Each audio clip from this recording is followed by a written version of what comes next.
20대 대통령 선거 사전투표가 내일부터 이틀간 실시됩니다. 이에 앞서 국민의당 안철수 후보와 새로운 물결 김동연 후보가 잇따라 후보직 사퇴 의사를 밝히면서 투표 용지에 두 후보의 이름이 표기되는지 궁금해하시는 분들도 있는데요. 그래서 미리 살펴봤습니다.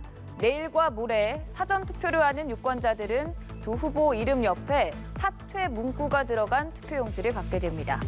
사전투표는 유권자가 현장에 도착하면 사전투표 용지가 인쇄되기 때문이고요. 이와 달리 본투표 용지는 이미 인쇄를 마쳤기 때문에 오는 9일 유권자들은 두 후보의 기표란의 경우 공란인 투표 용지를 받게 됩니다. 대신 투표소 밖에 후보 사퇴를 알리는 안내문이 부착됩니다. 만약 두 후보를 찍으면 표는 무효, 사표가 되니 유권자들의 주의가 필요합니다. 한편 대선을 엿새 앞두고 국민의힘 윤석열 후보와 국민의당 안철수 후보의 단일화가 성사되면서 역대 대선의 단일화 효과에도 관심이 쏠리는데요. 이슈 오늘에서 짚어보겠습니다.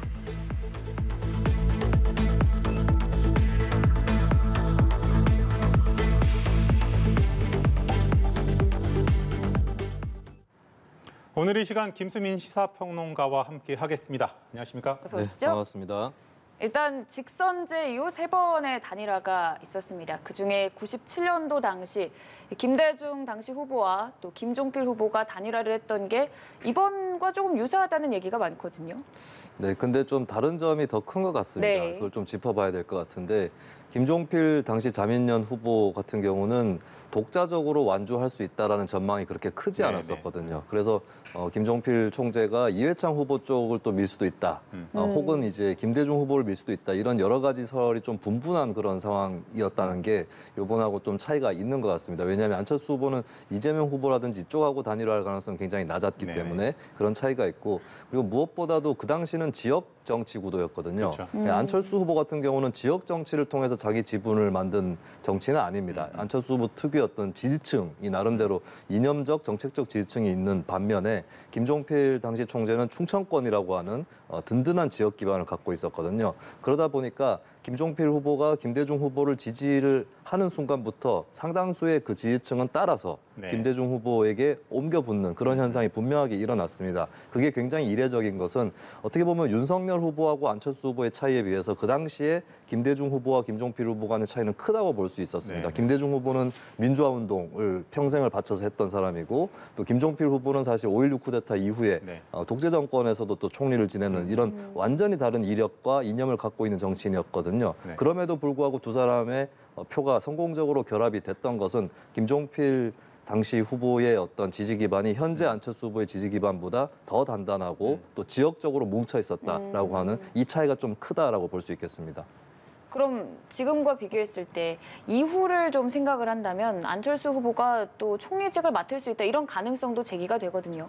DJP처럼 그렇게 발달할 가능성에 대해서는 어느 정도로 전망하시나요? 뭐 그런 가능성이 없지는 않습니다. 오늘 단일화 선언에도 보면은 안철수 후보가 직접 발언을 하죠. 자신의 행정 경험이 없다라는 얘기를 하거든요. 근데 이제 행정 경험이라고 했을 때는 총리도 있지만 장관도 있고, 예를 들면 뭐 지방자치단체장도 있습니다. 그래서 조금 열려 있는 편이고, 그리고 선거 막판에 좀 가담을 했기 때문에 김종필 후보하고 큰 차이는, 김종필 후보는 선거를 그래도 여유롭게 남겨놓은 상태에서 결합을 했고, 또 결합을 할 때 이미 지분에 대해서도 협상이 다 끝나 있었어요. 김종필 총재가 총리직을 맡고, 그리고 강요의 절반 정도를 자민련이 갖고 가고 경제 관료를 자민련이 갖고 간다, 이런 것들이 다 명시가 돼 있었던 반면에 이번에는 굉장히 추상적으로 그렇게 배분이 되는 것이고, 그리고 가장 큰 차이는 이건 것 같아요. 그 당시에 국민회의와 자민련이라고 하는 두 당이 DJP 연합을 한 건데 국민회의는 의석이 79석이었고 자민련은 50석, 이렇게 좀 비슷비슷한 편이었습니다. 그래도. 근데 지금은 국민의힘은 100석이 넘는 정당이고 국민의당은 3석, 3석짜리 정당이거든요. 그런 측면에서는 굉장히 대등한 수준에서는 좀 비대칭적이다라고 하는 점. 그래서 안철수 후보가 이번에 이제 뭐 지분을 따낸다고 했을 때 김종필 총재보다는 훨씬 작은 지분이 될 수밖에 없지 않을까, 그렇게 보여집니다. 알겠습니다. 그 다음 질문 드리기 전에 먼저 아무래도 이제 단일화를 얘기하는 게 그 뭐 선거의 결과 뭐 승리했다라는, 국민의힘 승리했다라는 그걸 가정으로 좀 말씀드리고 있다라는 점 시청자 여러분께 좀 말씀을 드리겠습니다.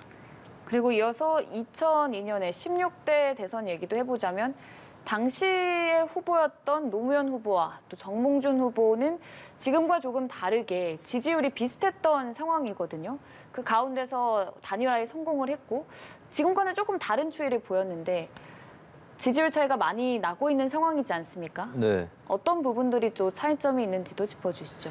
네, 그때는 단일화를 반드시 해야 된다는 그런 생각이 더 클 수밖에 없었습니다. 왜냐하면 정몽준, 노무현 후보 간의 지지율이 굉장히 비등비등하게 나타났었고 단일화를 하지 않으면 무조건 지는 상황이었거든요. 이번 선거는 윤석열 후보하고 안철수 후보하고 지지율 이런 것들을 여론조사를 통해서 보면 반드시 단일화해야만 이긴다 이런 정도는 아니었습니다. 네. 그 점에서 이번 선거하고는 큰 차이가 나는 것이고 그리고 그때는 이제 결국 단일화된 동인이 어떤 거였냐면 노무현 후보가 한때 노풍이라고 하면서 지지율 5, 60%를 상회하는 네. 그 정도의 바람을 일으켰다가 뭐 월드컵이라든지 또 그 당시 정권의 문제라든지 지방선거 패배 이런 것들을 겪으면서 노무현 후보 지지율이 굉장히 급전직하하게 되거든요. 이 상황에서 이제 노무현 후보가 그나마 버틸 수 있었던 것은 이미 거대 정당의 국민개방 경선을 통해서 선출된 후보였다라고 하는 이 명분으로 버티고 있다가 지지율을 좁혔고 네. 그리고 단일화 승부에 들어가자마자 역전이 시작됐습니다. 왜냐하면 민주당 지지층이 사실 이게 민주당 지지층이 중요한 것이었는데 당시에 민주당 지지층이 정몽준 후보에게 일종의 분산 투자를 해두고 있었던 거거든요. 네. 근데 막판에 들어가서는 이제 그래도 같은 민주당인데 원래 민주당이었던 사람인데 하면서 조금 표가 옮겨져 갑니다. 노무현 후보 쪽으로. 그리고 정몽준 후보 지지자 중에서 민주당하고 거리가 멀다고 생각한 오히려 한나라당 쪽에 좀 가깝다 싶었던 유권자들은 네. 또 빠져나가요. 이런 마술과 같은 일이 벌어지면서 이제 노무현 후보가 정몽준 후보를 앞서 나가게 되는 그런 현상이 벌어진 겁니다. 그렇습니다. 그 지난 앞선 대선도 그렇고 지금 그 노무현 전 대통령이 이제 당선됐을 때 대선도 그렇고 이게 지금과는 또 상황이 많이 다르다라는 부분들을 계속 좀 짚어주고 계신데 사실은 이게 그때 당시에 그 정몽준 후보가 직전에 이제 지지 철회를 하잖아요. 그게 사실은 오히려 큰 영향을 주지 못했고 오히려 더 여권 지지층을 결집시키는 그런 효과를 낳았다. 이런 분석들이 상당히 많았잖아요. 네, 선거 마지막 날 밤에 명동에서 했었던 유세 그것 네. 때문에 이제 정몽준 후보가 지지를 철회를 하게 되는데 네. 근데 그때는 이미 소용이 없어졌던 것이죠. 왜냐하면 정몽준 후보의 지지층이었다가 노무현 후보로 옮겨왔던 사람들의 네. 특징이 반한나라당 성향을 갖고 네, 네, 있었어요. 네. 그렇기 때문에 이제 와서 정몽준 후보가 지지를 하지 않는다고 해서 이회창 후보를 그럼 찍을 거냐. 여기서는 이제 그쪽으로 다시 넘어가는 흐름은 미약할 수밖에 없었던 것이죠. 그런데 반면에 한편으로는 노무현 후보의 굉장히 적극적인 지지를 했던 그 사람들 입장에서는 어떻게 될지 모르는 네. 그런 상황이 펼쳐지기 때문에 열심히 투표 동료 전화를 돌리고 이런 현상이 일어났고 이제 한편으로는 또 그때 독자 노선을 걷고 있었던 민주노동당 권영길 네, 후보 네. 쪽에 그 당시 민주노동당 홈페이지가 다운될 정도였습니다. 중도 사퇴해달라. 살림 좀 나아졌습니까? 예. 근데 이제 권영길 후보는 사퇴는 안 했지만 사실 권영길 후보가 피해를 입었어요. 권영길 후보가 조금 더 표가 나올 수도 있었는데 일부 깎여 나간 것으로 아무리 봐도 감지가 됩니다. 그래서 그렇게 해서 그때 노무현 후보가 아주 크지 않은 격차로 이회창 후보를 누르게 되는 하룻밤 사이에 굉장히 드라마틱한 과정이 있었습니다. 그러면은 이번 같은 경우에도 민주당에서는 오히려 이번 단일화가 그 여권 지지층을 더 결집시키는 결과가 날 수 있다 이렇게 좀 기대를 하는 것 같더라고요. 가능성은 어느 정도 보세요? 네, 사실은 단일화 자체가 네. 단일화를 하게 되면 단일화에 응한 세력들의 표가 합쳐지기 때문에 당연히 지지율이 상승을 하죠. 네. 그렇지만 정치에서는 이 정치 수학이라고 저는 부르는데 1 더하기 1이 2가 되기가 쉽지 않습니다. 1 더하기 1을 하면 1.5가 나오고 이런 네. 것이 정치예요. 왜냐하면 어쨌든 단일화를 하게 되면 모든 사람이 만족해가지고 표가 뭉쳐지는 것이 아니라 새는 표가 또 생기기 마련인 그렇죠. 거거든요. 예, 그렇기 때문에 민주당으로서는 뭐 이번 단일화가 윤석열, 안철수 두 후보의 단일화가 계속해서 지속이 된다 할지라도 한편으로 우리 쪽도 그런 단일화 할 수 표가 응집될 수 있다. 저쪽의 결집에 위협을 느껴서 이쪽도 결집될 수 있다. 이런 기대를 또 한편 갖고 있는 것이고 실제 여론조사들에서도 양쪽이 일단은 다 표가 조금씩 오르는 것으로 단일화를 했을 경우에 그렇게 드러나고 있는 것이죠. 여기서 또 관건이 되는 것은 심상정 후보입니다. 네, 네, 그렇다면 이제 이재명 후보 지지자들이 심상정 후보 지지자들을 향해서 그 국민의힘의 집권을 막기 위해서 이번에 민주당 찍어야 되지 않겠느냐 이런 논리로 다시 이제 사표 논리를 쓸 그런 가능성이 높아졌고요. 근데 이번에 이제 TV 토론에서도 많이 보셨겠지만 심상정 후보 쪽은 이재명 후보하고 명확하게 선을 긋고 그렇죠. 있습니다. 네. 예, 그래서 이 두 지지층 간의 물밑 혈투랄까요? 이런 것들이 또 이번 대선 막판에 변수가 될 것 같습니다. 네. 일단 지금까지 이 두 번의 단일화는 단일화를 통해서 승리에 또 임했던 전례지만 18대 대선 이 문재인 대통령과 또 당시 안철수 후보의 단일화는 단일화에도 불구하고 박근혜 당시 후보에게 졌단 말이죠. 어떤 부분에 있어서 좀 이런 차이가 났던 걸까요? 네, 여기에 대해서 좀 잘못된 통념이 있어서 제 나름의 소견으로 좀 설명을 드리고자 하는데 그때 단일화 협상 이런 것들이 지난해서 피로해서 단일화 효과가 떨어졌다. 이런 것들이 이제 박근혜 후보의 승리를 불러왔다. 이런 분석들이 많습니다. 근데 잘 따져보면 그 당시에 여러 여론조사들이 일치된 결과들이 있었는데 가상 대결이라고 하죠. 네. 이걸 붙여보면 박근혜 대 안철수 이렇게 붙이면 안철수 후보가 이기는 조사가 꽤 많이 나왔었습니다. 네. 근데 박근혜 대 문재인 이렇게 붙였을 때 문재인 후보가 이기는 조사가 거의 없다시피 했었어요.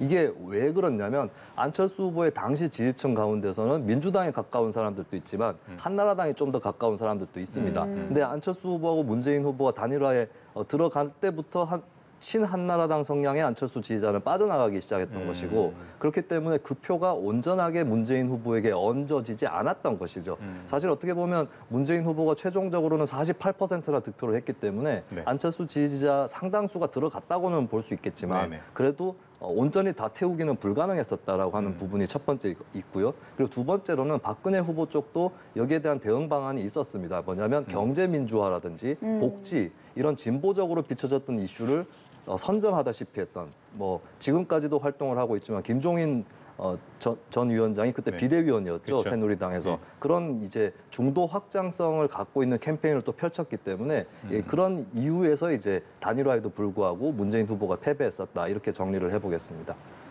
그럼 이번에 조금 비춰서 얘기를 해보자면 실제로 이 안철수 후보의 지지층이 그대로 윤석열 후보에게 옮겨갈지에 대한 분석들도 많거든요. 어느 정도라고 보시나요? 일단 여론조사 데이터로 좀 나타난 부분들이 있는데 안철수 후보가 사라졌을 경우를 가정하고 여론조사를 해보면 네. 이재명, 윤석열 후보가 둘 다 지지율이 조금씩 뛰는 걸로 나옵니다. 그리고 안철수 후보 지지층이 어디로 갔을까 분석을 해보면 이재명, 윤석열 양쪽으로 흩어지고 심지어는 이제 투표에서 빠질 가능성도 있고 또 심상정 후보 쪽으로 가는 표도 있습니다. 왜냐하면 거대 양당 둘 다 절대로 선택을 못하겠다 하는 네. 그런 표들이 또 심상정 후보한테도 흐르는 그게 있어서 이게 쉽게 얘기하면 사방으로 흩어지는 네네. 것이거든요. 그렇다면 어떻게 보면 이번에 단일화는 꼭 승리의 보탬이 되기 때문에 하는 단일화라고는 또 볼 수 없는 측면이 있습니다. 그러면 왜 단일화했을까 했을 때는 불확실성의 제거라고 보여지거든요. 일단은 만약에 제가 말씀드렸던 이런 이치들 그러니까 단일화를 한다고 해서 그 표가 윤석열 후보한테 온전히 가는 것도 아니고 또 어쩌면 네. 까딱하면 이재명 후보에게 더 많이 갈 수도 있는 이런 이치에도 불구하고 어쨌든 개표함을 다 열고 계산이 끝났는데 윤석열 후보가 만약에 지게 되면 이것은 모두 안철수 때문이다. 1번 그리고 2번으로는 윤석열 후보가 단일화를 해내지 못한 책임이 있다. 이렇게 되는 것이죠. 이 두 가지 요인이 이제 두 후보를 좀 압박하지 않았을까 이렇게 보여집니다. 그래서 일단은 불확실성을 제거하고 보자. 이런 차원에서 이루어진 단일화의 측면이 좀 큰 그런 점이 있습니다.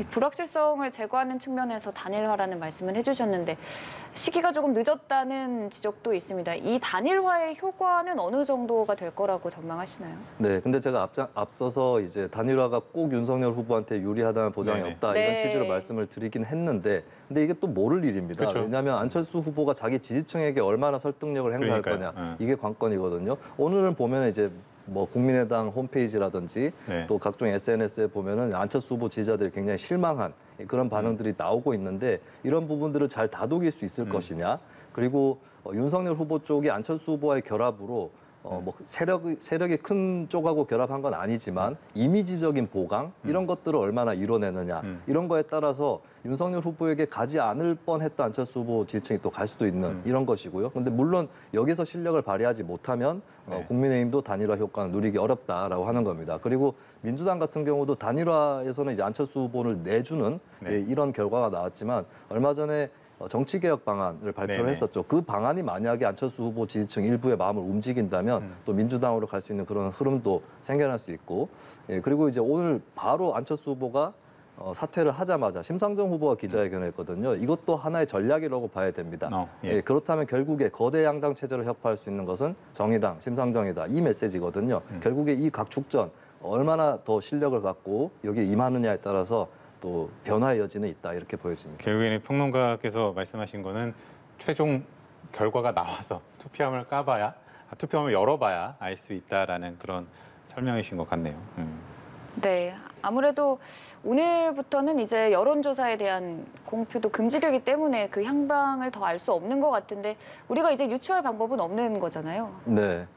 사실 이게 결과가 나오더라도 안철수 효과가 어느 정도인지는 사실 계산을 할 수가 없습니다. 왜냐하면 뭐 해외 같으면은 이제 선호 투표제라고 해서 어떤 후보를 1순위로 찍은 사람이 2순위로 누굴 찍었는지 이게 이제 호주나 뉴질랜드 쪽에 호주 쪽에 네. 도입돼 있는 제도거든요. 그러면 이제 어느 당 지지층이 얼마나 흩어졌는지 이게 계산이 되는데 한국은 그렇지 않죠. 그렇기 때문에 결국에는 이번의 단일화라는 것은 명확하게 이 수학을 통해서 증명해낼 수 없는 그런 불확실한 인간사에서 일단은 불확실성을 정리해보자 이런 차원에서 벌어진 일이다 이렇게 볼 수 있겠습니다. 네, 당장 내일과 모레 사전투표 그리고 오는 9일에 대통령 본투표가 시작되니까요. 민심의 향방은 또 9일 이후에 알 수 있지 않을까 싶습니다. 지금까지 김수민 평론가와 함께했습니다. 고맙습니다. 네, 감사합니다.